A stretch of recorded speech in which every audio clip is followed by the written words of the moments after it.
मोदी जी, आप हिंदुस्तान के प्रधानमंत्री हैं। मणिपुर में आप नफरत मत फैलाइए।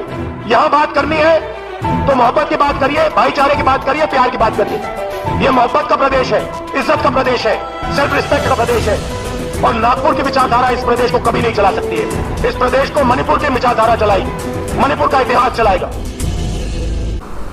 नमस्कार, जनसंवाद में आपका स्वागत है दोस्तों। आज के 9 अगस्त फटाफट ब्रेकिंग न्यूज़ निकल के आ रही। पहली बड़ी खबर निकल के आई है तो बर्खास्त होंगे खुद प्रधानमंत्री मोदी। मणिपुर में लगेगा राष्ट्रपति शासन। राष्ट्रपति द्रौपदी मुर्मू भड़क गई हैं। कल गौरव गोगोई ने जो पोल खोली है, कैसे पुलिस और असम राइफल को मणिपुर के कुकी को मणिपुर से मुख्यमंत्री का एसपी नहीं और एसपी की पुलिस नहीं सुनती है। हालात बेहद खराब। मणिपुर के मुद्दे पर अविश्वास प्रस्ताव पर पूरी तरीके से एक्सपोज हुए मोदी। लगेगा राष्ट्रपति शासन। खुद भी कई सांसदों ने अविश्वास प्रस्ताव से किया है बगावत। मोदी की गिरेगी सरकार। दूसरी खबर में आपको बताएंगे, मुसलमानों को काटने मारने बहिष्कार, मस्जिदों को तोड़ने की दी जा रही धमकी, मामला पहुंचा सुप्रीम कोर्ट।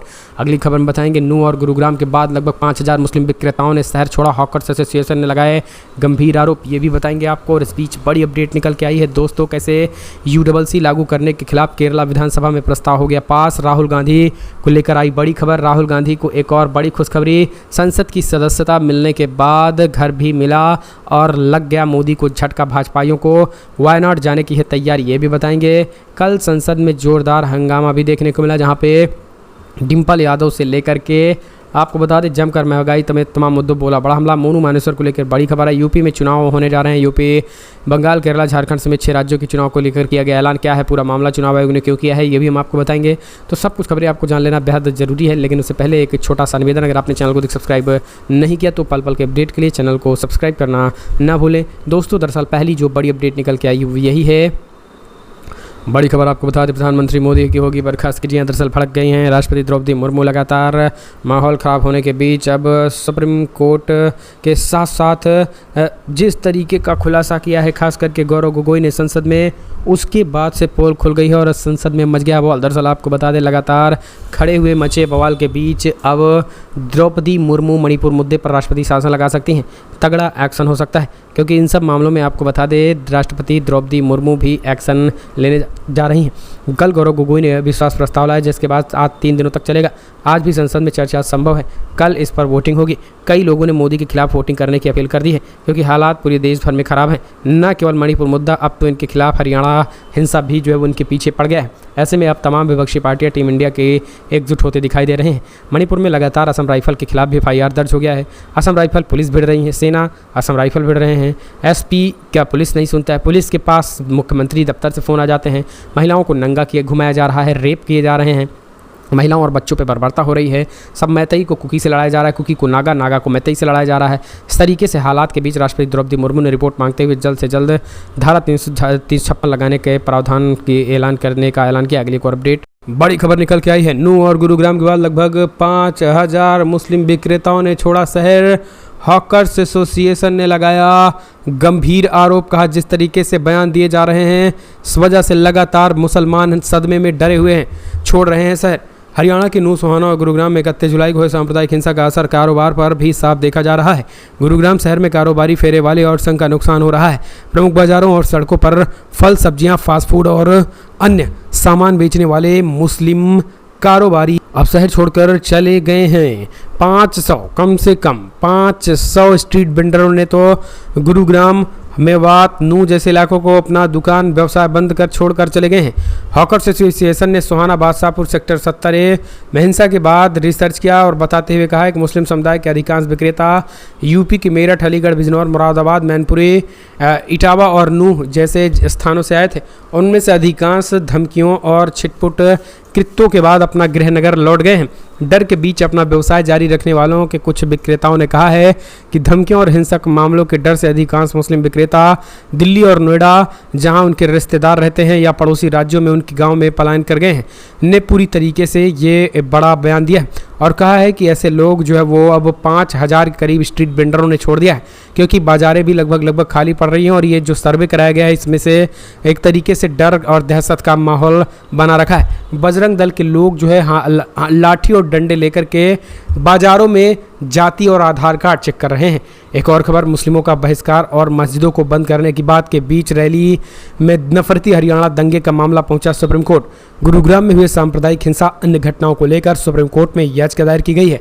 गुरुग्राम में मुस्लिमों के बहिष्कार को लेकर आवाज़ मस्जिदों को बंद करने की बात के खिलाफ दायर की गई इस याचिका में ऐसी बातें कहने वालों के खिलाफ उचित कार्रवाई की मांग की गई है।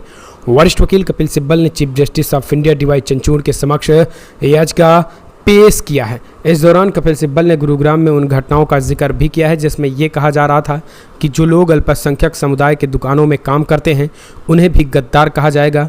इस याचिका में गुरुग्राम में हुए सांप्रदायिक दंगों के अलावा ऐसी घटनाओं का जिक्र भी किया गया है जिसमें समाज में शांति व्यवस्था बिगड़ सकती है। इतना ही नहीं, इस याचिका के मुताबिक नूह में हिंसा के बाद अलग अलग राज्यों में 37 रैलियां निकाली गई हैं। इन रैलियों के दौरान नफरत भरे भाषण दिए गए, मुस्लिमों की बेरहमी से हत्या तथा उनका सामाजिक और आर्थिक बहिष्कार करने की बात कही गई। इस याचिका में 1 अगस्त से लेकर 7 अगस्त तक आयोजित की गई विभिन्न रैलियों के जिक्र के साथ साथ अब आगामी रैलियों पर रोक लगाने की भी बात कही गई। याचिकाकर्ता में कई वीडियोज़ और ट्रांसक्रिप्ट का हवाला दिया गया। ये भी दावा किया गया है कि शहर वासियों और दुकान मालिकों को ये चेतावनी दी गई कि अगर वो मुस्लिमों को नौकरी पर रखते हैं या फिर मुस्लिम समुदाय के लोगों को किराए पर घर देते हैं तो उनका बहिष्कार किया जाएगा। पंजाब, हरियाणा, यूपी में विभिन्न जगहों पर रैलियां भी आयोजित की गई हैं। हमें ये सारी बातें कही गई हैं, आपको बता दें, जिसके बाद से अब सुप्रीम कोर्ट इस पूरे मामले में बड़ा फैसला। अगली एक और खबर निकल के आई है दोस्तों, राहुल गांधी को बड़ा सांसदी मिलने के बाद एक और तोहफा मिल गया, बंगला 12 तुगलक लेन वाला। जी हाँ, दरअसल आपको बता दें, राहुल गांधी को केंद्र सरकार कांग्रेस ने था राहुल गांधी की लोकसभा सदस्यता बहाल होने के एक दिन बाद यानी मंगलवार को उनका पुराना सरकारी बंगला आवंटित हो गया। हाउसिंग कमेटी ने उन्हें दिल्ली के 12 तुगलक लेन वाला बंगला वापस कर दिया। उन्हें बंगला मिलने पर कहा है कि मेरा घर पूरा हिंदुस्तान है। सुप्रीम कोर्ट ने मोदी सरनेम से जुड़े मानहानि मामले में उनकी दो सिद्धि पे शुक्रवार 4 अगस्त को रोक लगा दी थी और इसी के बाद कांग्रेस के पूर्व अध्यक्ष राहुल गांधी की लोकसभा सदस्यता बहाल कर दी गई थी। इसके बाद उन्हें फिर से बंगला मिल गया। राहुल गांधी को मोदी उपनाम मामले में गुजरात के सूरत की एक अदालत ने 23 मार्च को 2 साल की सज़ा सुनाई थी और इसके बाद लोकसभा सचिवालय से लोकसभा सदस्यता रद्द कर दी गई। फिर उन्हें सरकारी बंगला खाली करने के लिए नोटिस दिया गया। राहुल गांधी मानहानि मामले में हाई कोर्ट पहुंचे थे लेकिन यहां राहत नहीं मिली। आखिर में सुप्रीम कोर्ट को राहुल गांधी सुप्रीम कोर्ट से ही राहत मिली। अगली एक और खबर, UCC लागू करने के खिलाफ केरला विधानसभा में प्रस्ताव पास। CM विजयन बोले यह मनुस्मृति पर है आधारित। केरला विधानसभा में मंगलवार को सर्वसम्मति से समान नागरिक संहिता UCC के खिलाफ प्रस्ताव पारित कर दिया गया। यह प्रस्ताव भारतीय जनता पार्टी नीति केंद्र सरकार ने देश में UCC लागू नहीं करने की अपील करता है। राज्य के मुख्यमंत्री पिनराई विजयन ने UCC के खिलाफ राज्य विधानसभा में प्रस्ताव पेश किया। उन्होंने केंद्र की एक तरफा और जल्दबाजी में उठाया गया कदम बताया। विजयन ने कहा है कि संघ परिवार ने जिस UCC की कल्पना की है वो संविधान के अनुरूप नहीं है बल्कि ये हिंदू शास्त्र मनुस्मृति पर आधारित है। CM विजयन ने कहा है कि संघ परिवार ने यह बहुत पहले ही साफ कर दिया है कि वो संविधान में मौजूद किसी चीज़ को लागू करने की कोशिश नहीं कर रहे हैं। उन्होंने कहा है कि केंद्र में सत्तारूढ़ भाजपा सरकार ने मुस्लिम पर्सनल लॉ बोर्ड के तहत केवल तलाक कानून को अपराधीकरण किया है लेकिन महिलाओं की सुरक्षा सुनिश्चित करने या हाशिए पर रहे लोगों के कल्याण की खातिर कदम उठाने के लिए कुछ भी नहीं किया है। इससे पहले फरवरी में मिजोरम विधानसभा ने देश में UCC लागू करने के हर कदम का विरोध करते हुए सर्वसम्मति से एक आधिकारिक प्रस्ताव पारित कर दिया है। अगली एक और खबर निकल के आई है, विश्वास प्रस्ताव पर चर्चा के दौरान मनीष तिवारी बोले चाइना घुसपैठ पर क्यों बात नहीं हो रही है, उस पर भी करिए बात। संसद में अविश्वास प्रस्ताव पर कार्रवाई खत्म हुई लेकिन लोकसभा में आपको बता दें स्थगित कर दिया गया। अविश्वास प्रस्ताव संसद में 3 दिनों तक चर्चा होनी है। इस बीच मनीष तिवारी ने कहा है कि आज चर्चा करिए, आप अरुणाचल में घुसपैठ हो रहा है उस पर आप चर्चा क्यों नहीं कर रहे हैं। अगर आप उस पर चर्चा नहीं कर सकते हैं तो फिर आप मत करिए, सदन को ठप कर दीजिए। एक और खबर, गुजरात में मध्य प्रदेश के 15 आदिवासी युवकों की बर्बर पिटाई। कमलनाथ ने उठाए सवाल, अस्मिता पर हमला करार दिया। गुजरात के राजकोट के एक कंपनी संचालक द्वारा चोरी के आरोप में लगाकर मध्य प्रदेश के अनूपपुर जिले के 15 आदिवासी युवकों की बर्बर पिटाई का मामला सामने आया। कांग्रेस के प्रदेश अध्यक्ष कमलनाथ ने इसे आदिवासियों की अस्मिता पर हमला करार देते हुए बीजेपी सरकार पर सवाल उठाया। गुजरात से अनूपपुर पहुंचे आदिवासी युवकों ने बताया कि राजकोट में जिस कंपनी में वे काम करते हैं उन्हें मालिक ने चोरी का इल्ज़ाम लगाकर उनकी बेरहमी से पिटाई कर दी। इन्हें बंधक बनाकर रखा गया। इस घटना में 4 युवकों को गंभीर चोटें आई। आदिवासी युवकों का गुजरात में इस तरीके की पिटाई हो रही है, इस पूरे मामले में कमलनाथ ने बड़ा हमला बोला और कहा है कि ये सारी चीज़ें ठीक नहीं हैं।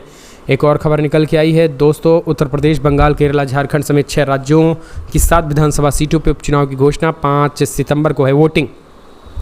देश के 6 राज्यों की 7 विधानसभा सीटों पर 5 सितंबर को उपचुनाव होगा। इसके परिणाम 8 सितंबर को आएंगे। इसमें यूपी, पश्चिम बंगाल, केरला, झारखंड और उत्तराखंड की एक सीट, त्रिपुरा की 2 सीटें हैं। चुनाव आयोग ने बताया कि यूपी की घोसी, उत्तराखंड की बागेश्वर, बंगाल की धुपगुड़ी, झारखंड की डुमरी, केरला की पुतपुली, त्रिपुरा की बॉक्सनगर और धनगढ़ सीट पर वोट डाले जाएंगे। 8 सितंबर को परिणाम आएंगे। 5 सितंबर को उपचुनाव होगा। 7 विधानसभा सीटों को लेकर ऐलान कर दिया गया। एक और अपडेट, राजस्थान, महिलाओं के खिलाफ अपराध करने वालों नहीं मिलेगी सरकारी नौकरी। सीएम गहलोत ने कर दिया बड़ा ऐलान। राजस्थान के मुख्यमंत्री अशोक गहलोत ने बड़ा ऐलान करते हुए कहा है कि महिलाओं के खिलाफ अपराध, उनसे छेड़खानी के आतंक आरोपियों को अब राजस्थान में सरकारी नौकरी नहीं मिलेगी। सोमवार को कानून व्यवस्था की स्थिति पर बैठक की अध्यक्षता करते हुए सीएम ने ऐसे बदमाशों को सरकारी नौकरी में योग्य घोषित करने का आदेश दे दिया। उन्होंने छेड़छाड़ के आरोप के चरित्र प्रमाण पत्र में ऐसे अपराधों का जिक्र करते हुए आदेश दिया है जिन्हें सरकारी नौकरियां नहीं मिलेगी।